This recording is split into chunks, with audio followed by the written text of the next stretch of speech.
Hadi, çıkar bakma.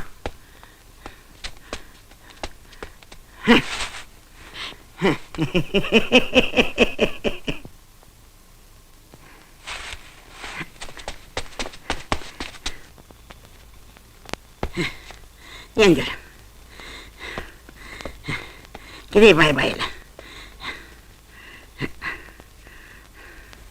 Gel. Gel yattı geri yanmış.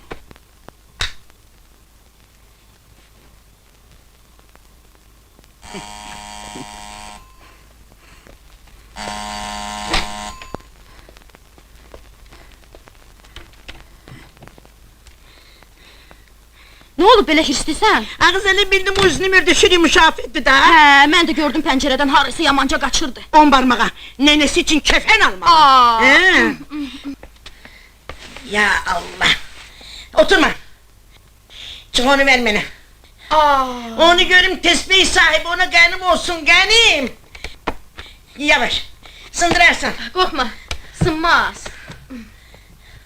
Ağzımı gayet onun üstüne sararsan tepeme. Bana bak, deyirəm ne kadar ki bu evde yoktu. Hə. Gel bunun şeylerini yığar atarım mitbağa. Aa! Ben de kapını möhkəm bağlayayım, bırakmayayım onu içeri. Yox, yox, Cənnət xala, bax sən Allah, məni belə şeylərə qarışdırma ginən. Az qorxma içeri, Mən bacarmaram, Gel qorxuram. geç içeri. Sən keç içeri. Ağız gıdıklama beni deyirəm sana. Gıdıklama da. Ağız kışkırma yanan çığı. Gel bunu göreyim. Getir. Boy.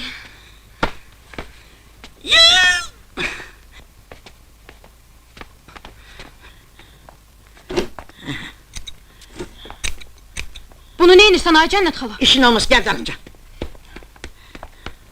Yavaş! Gördün yıkılmıştım ha.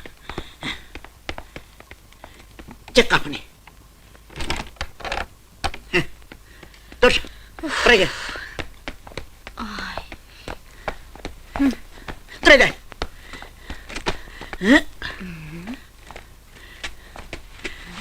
Yavaş yavaş. Sakla bunu.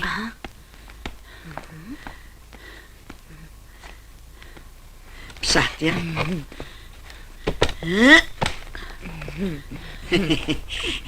Yüzüğü çöp yana. Şimdi ben seni gökçek bir oğlan edeceğim.